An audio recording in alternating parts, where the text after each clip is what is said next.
you recently completed your post-combine mock draft, and the first pick that you got at number 28 is Jihad Campbell. And so I want you to kind of go through your mock draft and explain why you picked some of the players that you did in the early rounds, because I think you were very wise to look at the theme of the Lions draft is to target, some defensive tackles, multiple players along the defensive line. I thought it was well rounded. Maybe some of the wide receivers or offensive targets, maybe a reach, but I think there's interesting debate to be had regarding your selections. So take us through it. Why did you make the picks you made in your recent mock draft? I thought it was a good one. People have received it well. And at the very least, there's room for discussion regarding every mock draft that's posted. And if you want to go check it out, visit Lions on SI, where we posted our post combine mock draft. Yeah, so I'll start right at the top. Like you said, Jihad Campbell was my first pick at 28 overall.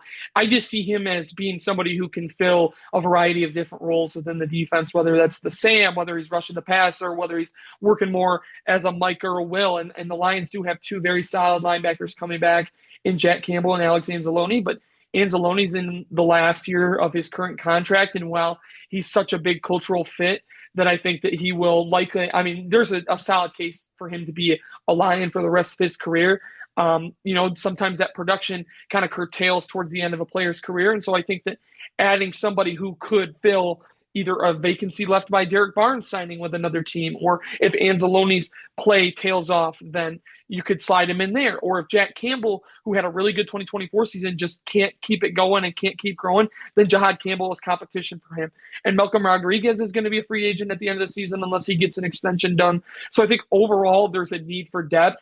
And while it's not at the top of the Lions needs list, historically they have drafted more for fit than anything else. And I think Campbell fits the defense like a glove, and he can cover too. He can get out there and run with tight ends over the middle of the field and make plays on the ball. And oh, by the way, he had 20 pressures working as a blitzer last year for Alabama. He fits the Alabama to Detroit pipeline, and he can do a lot of different things well. I think that to me stood out with him, and that's why I had him in the first round. In the second round, I went edge rusher Josiah Stewart. Looking across the consensus big boards and things of that nature, I think that he is one who has a pretty good chance of getting there. And obviously the edge rushers, because of how deep it is, you could see some differences based on where evaluators have different guys. But I think Stewart, that range of, the 55 to 60 area was kind of where I was seeing him going. And so I did myself a favor and dropped him to 60 and brought him to Detroit. Another guy I consider there, Princely Umanmielen and Ole Miss.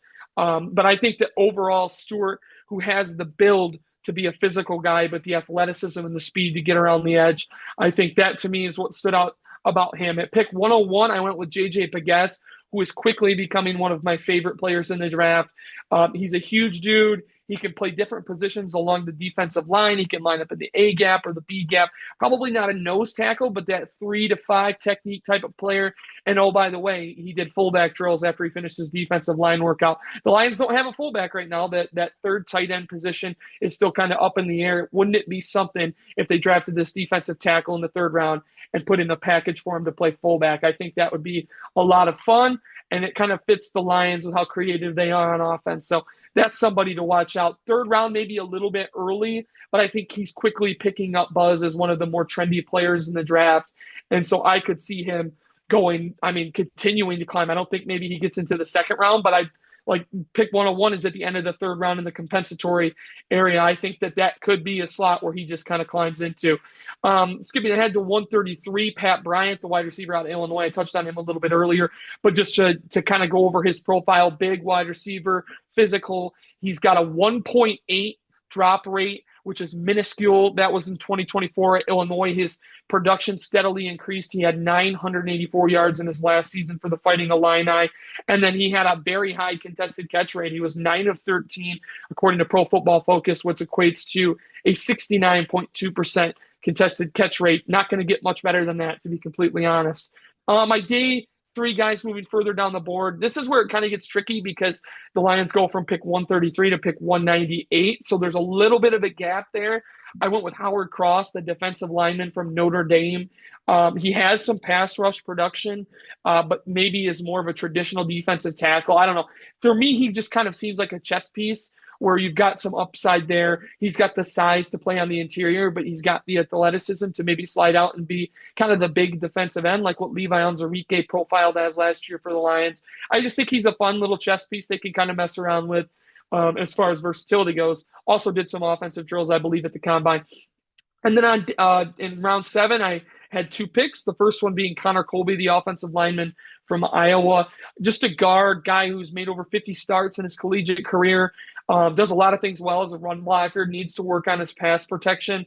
And if you're the Lions, you trust Hank Fraley. Go get him a project, let him work with him, and see what you can find. And then my last pick was Tommy Hill, the cornerback out of Nebraska, who dealt with some injuries this past year but has some upside.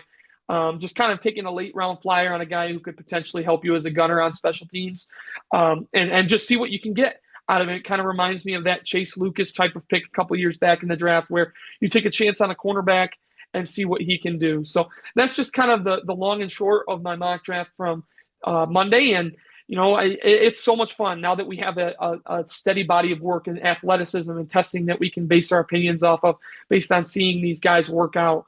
And yeah, that really is about it.